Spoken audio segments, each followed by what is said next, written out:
Good morning. Good morning. Thank you for coming out on this warm day. I'm the Reverend Dave Clements, and I serve as the minister here, and we're just delighted to have you all here, especially anybody who is visiting us. I want you to feel welcome, and after the service, please feel free to join us in coffee hour for conversation and allowing us to get to know you a little better. Let's also give a shout out to those who join us online. We're so glad to have you here. If you'll notice as you came in the back corner, the social justice, we said we would set something up there for things that are happening. So there's two things in there. One of them is the social justice training, which will be here on the 28th. And the other one is the trivia night, which is on the 28th as well. The 28th in the morning is social justice training. In the evening, come and have fun at the trivia night. So, and then to kind of honor, sometimes people have great ideas or they have concerns. They're not always able to get them right away. And so we're starting this thing. We'll see how it works. This is called the listening box. And it will be on the welcome table, and I just invite you to put your ideas, concerns, thoughts in it. I will make sure that I go through and share that with our leadership. It's just another way that we can communicate with each other. So look for the listening box.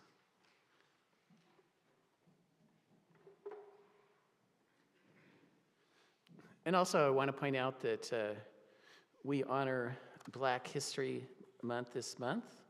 And part of our service today on Ruth and Naomi, obviously, we know just basically that they probably weren't white. So we're just grateful to have that story and as part of Black History Month. And this Sunday, and for the next 6 weeks until the 31st, you have an opportunity to say, MVUC means something to me. Each of you who came in were given a pledge card, and we're just asking you to fill this out. This is for our campaign for our budget for starting July 1st and going till June 30th. So that's the 26th and 27th. And you just put on year, month, quarter, week, and just fill this out, and you can drop it back on the welcome table. And to kind of introduce that, I'll introduce Sam, who is going to give a little stewardship moment.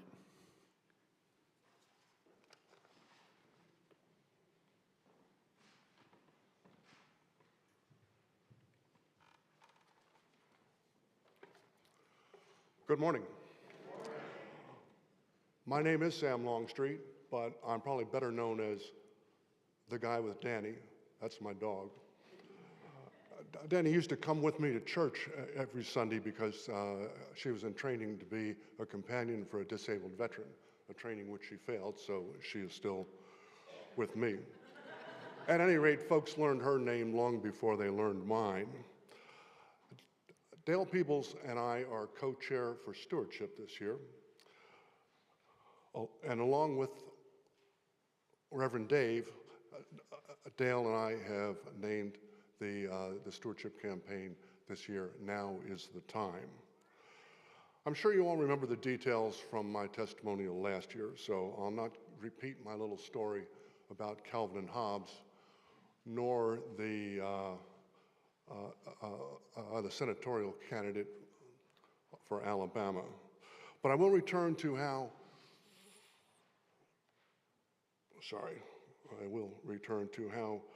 after several services in my first year here, I attended an introductory course, an introductory session on Unitarianism.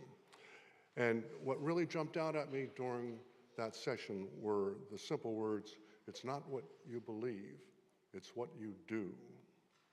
And since then, I've had the privilege to work with a number of members of this church who, as they used to say, walked the talk. They gave unmeasurable hours and effort into MVUC as well as other social justice causes. It's not what we believe, it's what we do. And this morning we're asking you to do by putting stewardship at the top of your to-do list. During COVID, when the dog park was closed, I spent a lot of time walking my dog around the grounds here. And I came to appreciate how much being on the hill meant to me and how important it was to me that I be a part of it, that I help make it happen. But it's more than buildings and grounds. Take a moment to look around you. This is when you turn your head, look side to side. I do this when members file down the aisle to light candles. I do it when standing in the back of the room, when I usher, and even during those sessions for great decisions, which I heartily recommend to everyone. And our stewardship enables this to happen. There's a synergy in getting together with people who share our values and priorities, and this is enabled by our stewardship. It's important to me that I help fund this community in every way I can. I believe that if we value something, we should be willing to support it. This means pledging what we can. Now, we don't require tithing, and we don't even recommend a certain amount that people contribute. Members are expected to contribute something, though, and there is also the expectation that those who can contribute more do so because of those who aren't able to. So we're asking members to update their pledges for the coming year. If you haven't pledged before, now is the time. Those of us who have pledged need to re-examine those pledges to see if we can increase it for the coming year. Now is the time. The church doesn't stand still, but even if it did, costs go up. It's all about generosity, and you are all generous people. I know that. So let's put generosity into action. You'll be hearing from us in a number of ways over the next several weeks, so be thinking about it.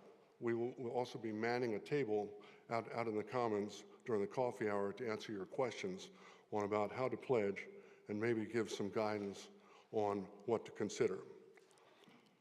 So, if you see me walking around the grounds some afternoon, my dog's name is Danny. Thank you.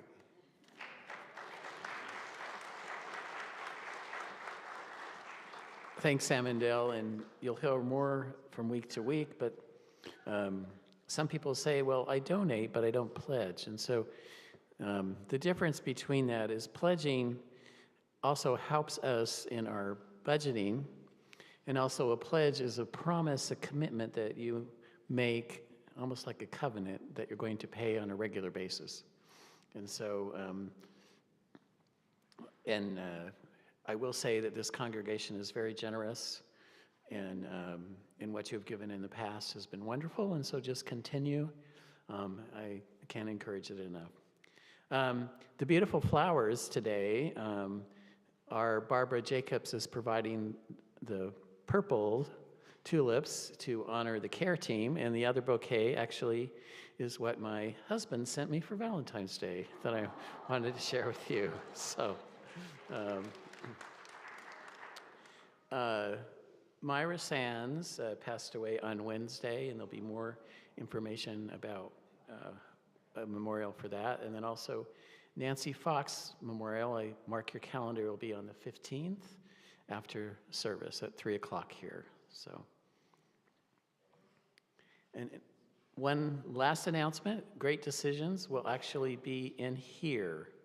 So you don't need to go outside, you just go have some coffee, and then Dave will yell at you to come in a nice way. So, and now let us have some special music from our choir, Bring Us Peace.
for hymn number 299, Make Channels for the Streams of Love.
It's not in the order of service, but we're going to light the chalice.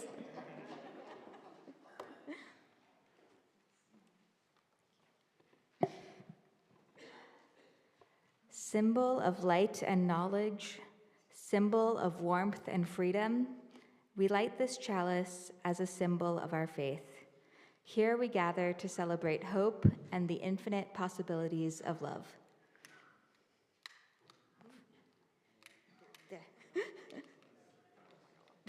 Part of the hope is that the lighter works.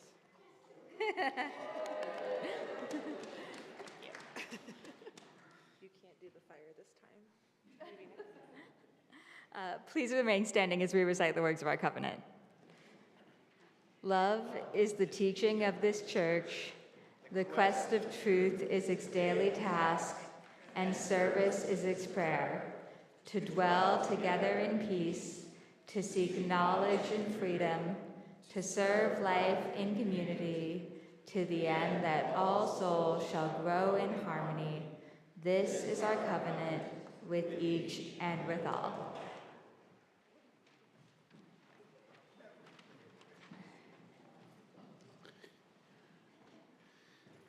So let me begin this morning by remembering something both simple and profound. None of us is meant to walk this life alone. Yet there are moments in every human life when the road bends unexpectedly, when what once felt certain falls away, when we find ourselves standing at the edge of a life that perhaps we did not plan. And in those moments, whether we speak it aloud or barely dare to hope it within ourselves, a question arises. Will anyone walk with me now? Today we turn toward one of the most tender stories in our sacred books that we pull from, the story of Ruth and Naomi. It's an ancient story, yet it feels quite modern.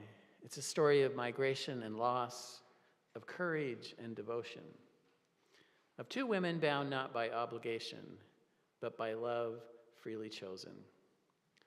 At its heart is a promise that has echoed across centuries. Where you go, I will go. Where you lodge, I will lodge. Your people shall be my people. May this be a place where you are met with kindness. May this be a place where your story matters. May this be a place where no one has to begin again alone.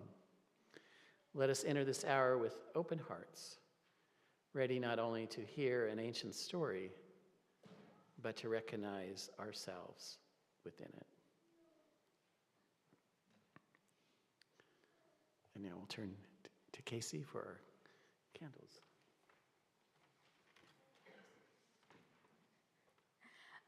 I now invite you to come forward if you'd like to light a candle of joy or sorrow, and please form two lines in the center aisle.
We come now to the morning offering.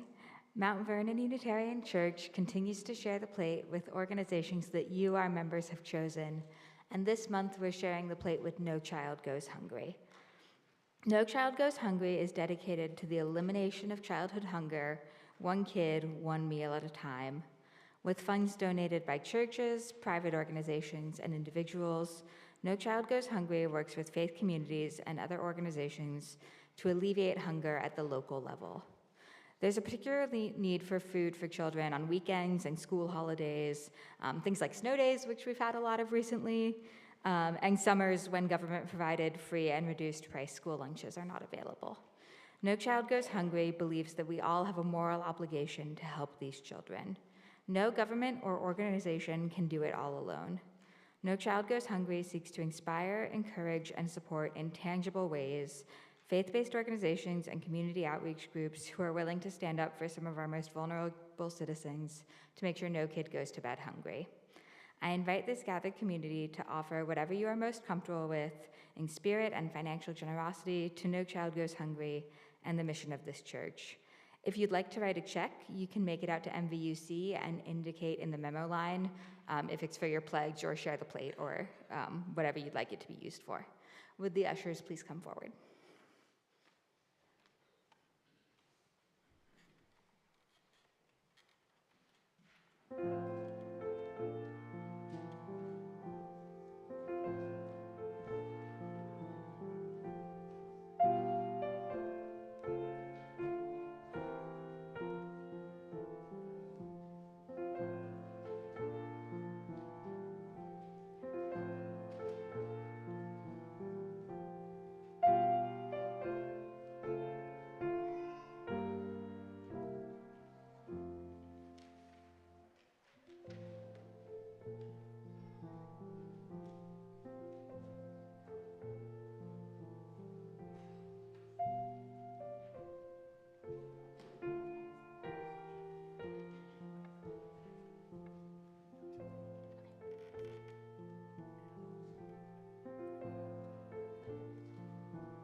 I think that Tekla and Luca and I switched from being just roommates to being a family sometime during the COVID-19 pandemic. Before 2020, we had lived together for a few years, and we knew that we really liked living together. We ate dinner at the little yellow table under the window. We threw pretty great theme parties, and we'd watch our favorite shows together on the IKEA couch that we had picked out. But there's a difference between enjoying each other's company on evenings and on weekends to suddenly spending 24 hours a day together. Trying to work from the couch on our laptops side by side while headlines popped up on our phones with dire warnings one after the other. In that moment of great disruption, I realized a couple of things about my life. I had been on the dating apps, swiping, going on dates, because I thought that was what I was supposed to do, especially as Tekla and Luca started thinking about marriage. I felt pressure to pursue a conventional life path of finding a romantic partner and making my family with them, even though it pained me to think of losing the home I was building with Tekla and Luca. When suddenly going on dates was just off the table, I discovered how much I valued the love that was already present in my life in those relationships with Tekla and Luca. Hunkered down in our tiny row house, I realized that the warmth and care between the three of us was enough to build a life around, and I didn't need to go looking for something else just because it was expected. The other thing I realized was that I very much wanted to be a parent. It was nerve-wracking to commit to a family and a life that looked different from what most people do. On long walks around our neighborhood during that frightening but beautiful spring, we talked about what it might look like to bring children into our household. In the story we'll hear today, Ruth says to Naomi, "Where you go, I will go." And over the past 5 years, Tekla, Luca, and I have been on a journey together. We've jokingly called it being in the baby mines. It's been a longer and more painful road than we could have imagined, but I learned that I was right to put my trust in the love between the three of us, because again and again, it's been strong enough to bear the heartbreak. In the days when my daughter Trixie died unexpectedly shortly after birth, I couldn't have made it through the days and months that followed without Tekla and Luca's shoulders to cry on. And when they dealt with a difficult IVF journey and a high-risk pregnancy, I was glad to be there beside them, cheering them on to the birth of their daughter Margot. When I think back to 2020, when the world was so strangely quiet and new things seemed possible, I feel optimistic. Together, we imagined a different sort of family, held together not by blood or law, but by the care we have for each other and the hopes we share.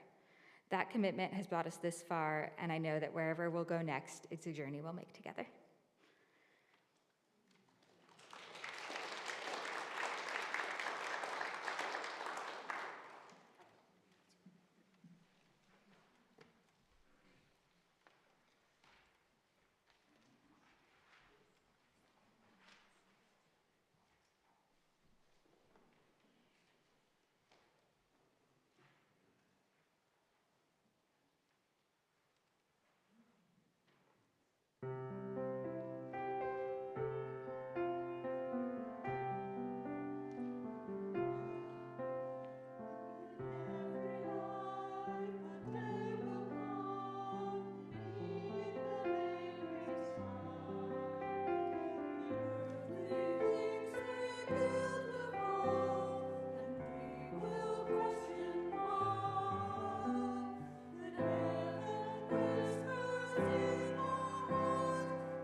Thank you, choir. And you notice that we have Ben who is leading us. We think that he stepped up to the plate, and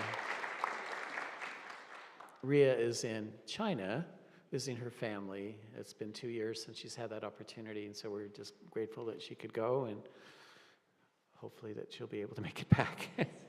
But thank you, Ben, for pitching in. So,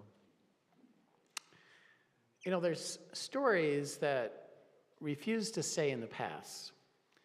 Stories that quickly whisper into our lives today, and sometimes the most ancient stories are the ones still happening all around us. Not long ago, I spoke with someone who told me about the moment they realized that their life was going to change forever. They stood in an airport holding a one-way ticket. Behind them was everything familiar: language, friends, the streets they knew by heart. Ahead of them was uncertainty. They told me, "I didn't leave because I wanted adventure. I left because staying was no longer possible." And I remember thinking, how much courage does it take to walk away from everything you know without any guarantee of what waits on the other side? We might imagine that stories like this belong only to our modern world, to headlines and news reports, but they do not. Long before airplanes and border crossings, long before passports and policies, there was a woman named Ruth. The story of Ruth and Naomi is one of those stories. It's not a story about kings or miracles. It's not about doctrine or belief.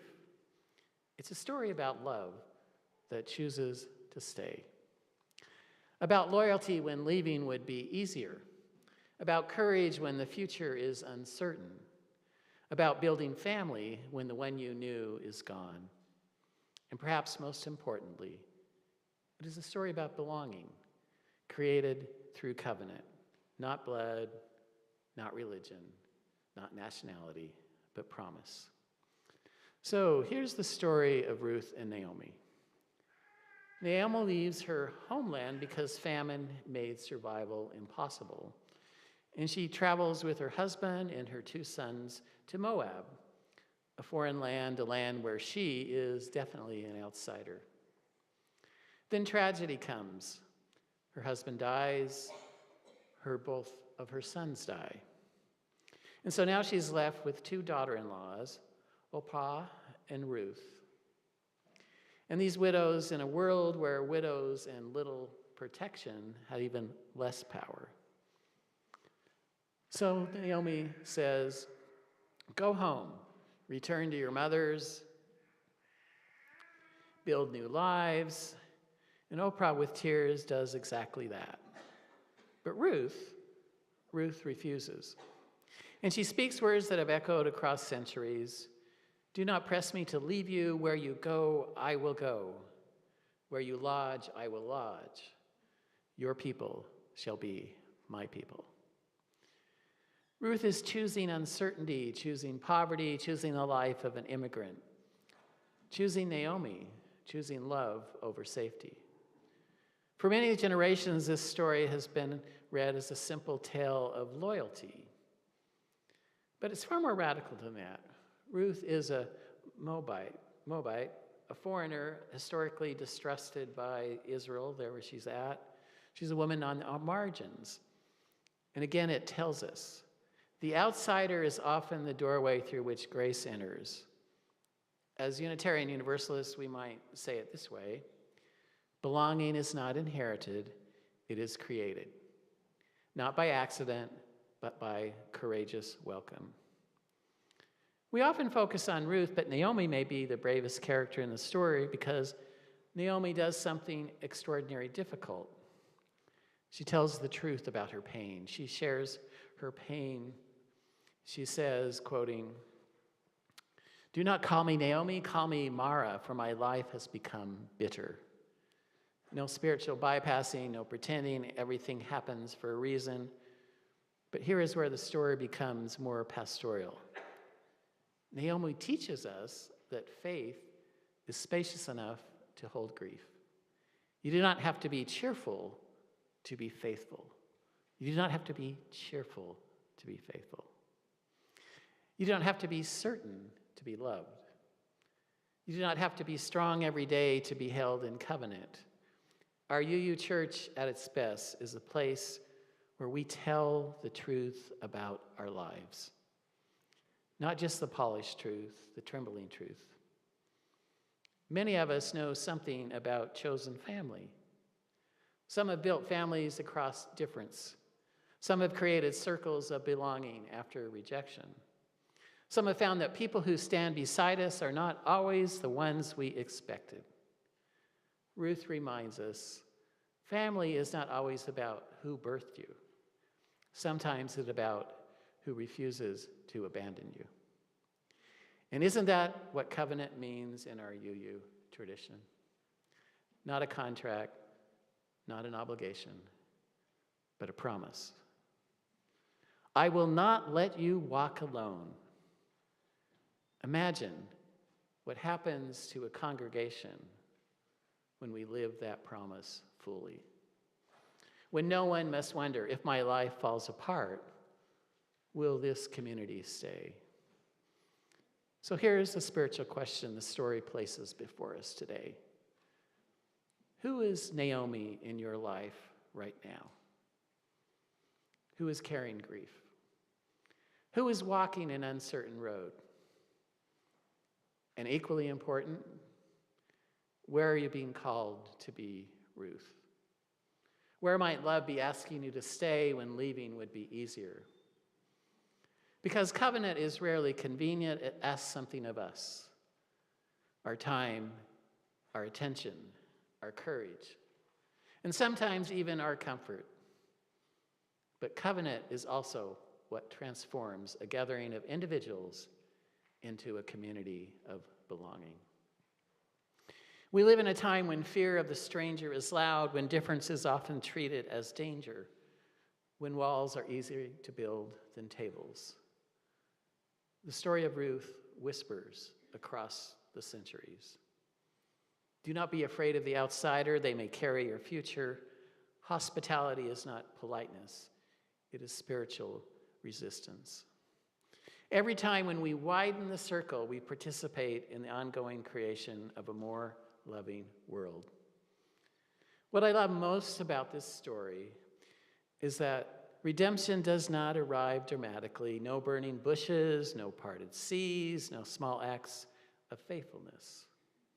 Just sharing meals, protecting one another, and slowly, almost invisibly, life begins again. This is often how healing happens, not all at once, but through steady persistence, through people who say, I am still here. So today, I invite us to remember we are all Ruth sometimes, and we are all Naomi sometimes. We are all at different moments, one needing courage and the other needing companionship. The book of Ruth is at its heart an immigration story. A famine forces a family to leave in search of survival. They cross borders, they become strangers, they learn what it means to live where they are not fully trusted. And today, we are living in a time when migration is one of defining spiritual issues of our age. Refugees, asylum seekers, families feeling violence, people searching for dignity. Ruth stops being a character and becomes a mirror.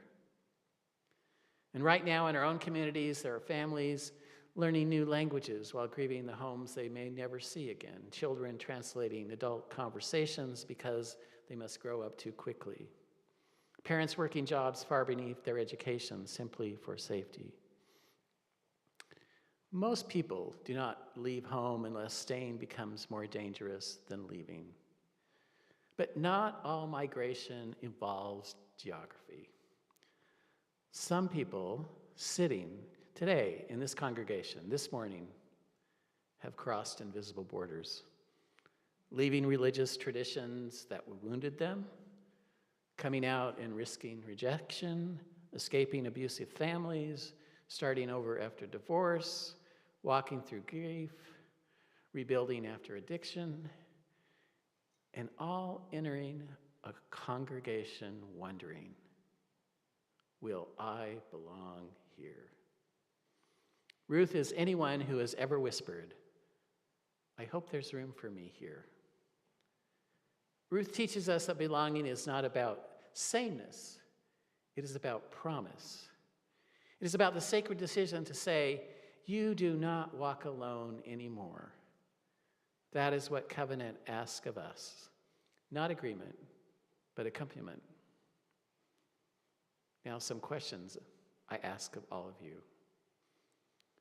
When have you been Naomi? And when have you been Ruth? And when have we been the town unsure whether to welcome? I wonder if Ruth showed up, would we recognize her courage, or would we see only that she is different? The question is not whether Ruth still walks the earth, she does.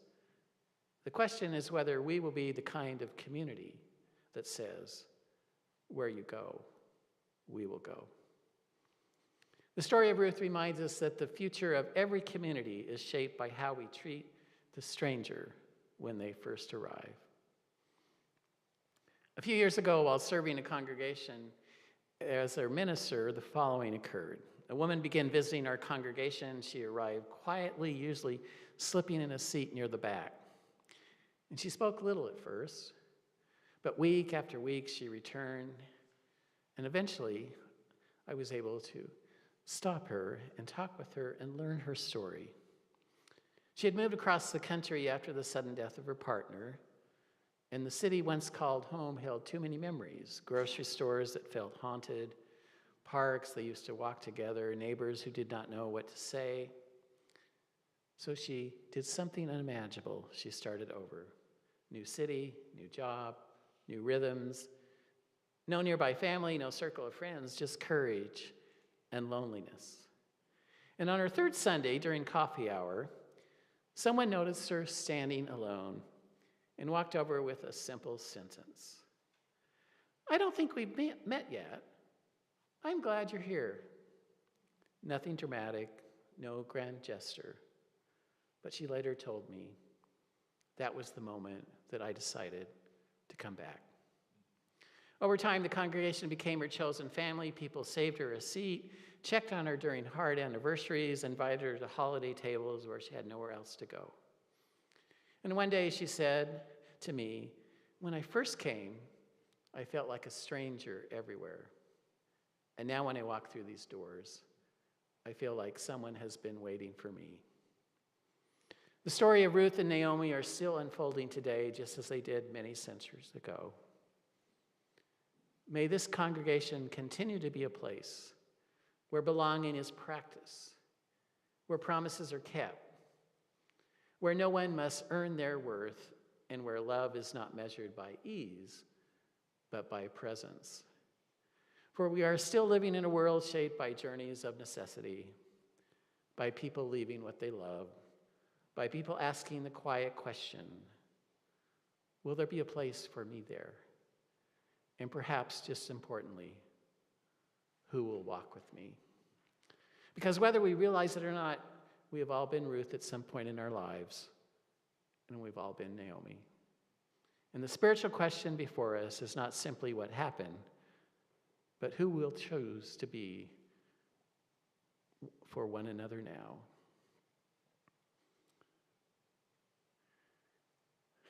The book of Ruth is unfolding in real time, not in wheat fields, but in our halls, not through ancient customs, but through ordinary, courageous welcome. Because the truth is this: most people who cross the threshold of our church are carrying some form of displacement, grief, change, loss, identity shifts, unanswered questions.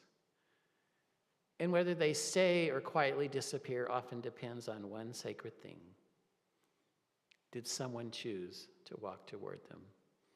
Just as Ruth walked towards Naomi, just as covenant always invites us to do, the story of Ruth is not ultimately about migration. It is about accompaniment. The holy decision that no one should have to begin alone again.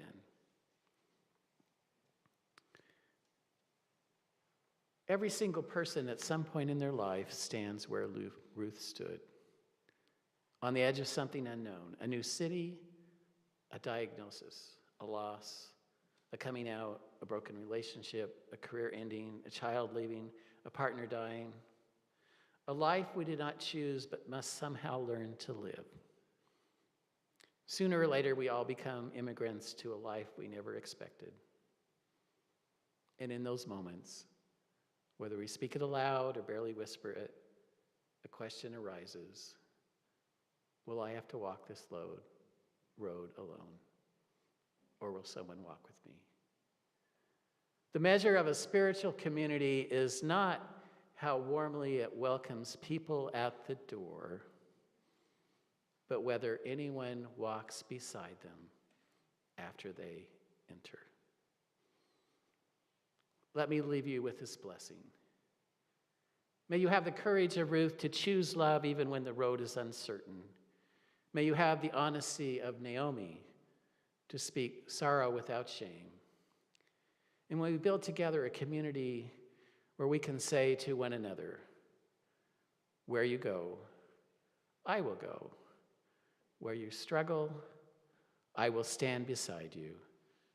Where you belong, we belong. And since this is a denomination, multi-gen service, we have something that we would like you to do. And Laura and her people are going to pass out to everybody here a hand and some pens. And I invite you to take the hand and write on it perhaps someone who is a Ruth, perhaps someone who is a Naomi, perhaps someone that you feel that you are going to reach out to in this coming week. So take these next few moments to write, and Victor will just play some quiet music.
So I invite you to take this hand with you and look at it this week to remind you the covenant you've made to reach out to this person. Thank you for your presence here today. May you reach out to those who are here and those who are not here. May we be a congregation that says, where you go, I will go. Where you struggle, I will stand beside you. Where you belong, we belong. May it be so. Amen. In our closing hymn, I invite you to stand if you're willing and able. Number 18, What Wondrous Love. And we have a rear treat today. We have our bell choir who will be ringing along with us. So.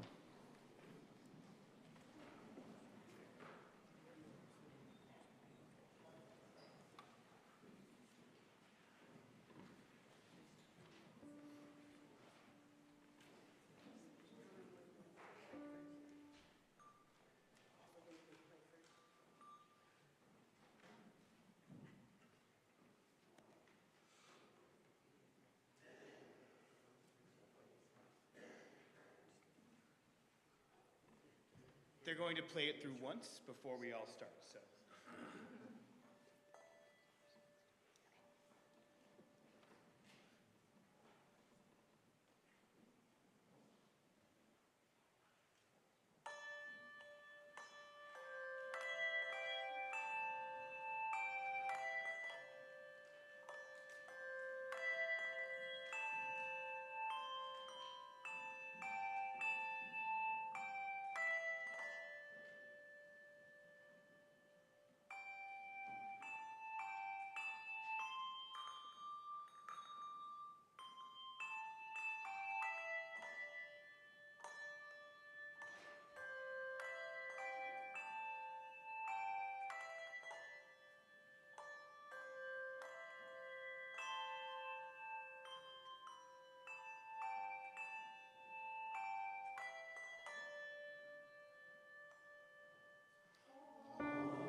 Please join me in the words we say each week as we extinguish our chalice. We extinguish this flame, but not the light of truth, the warmth of community, or the fire of commitment. These we carry in our hearts until we are together again.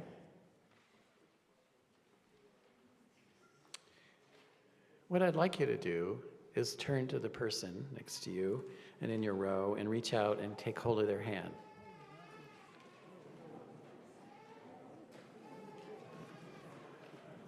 And if you want to pull in, that would be great.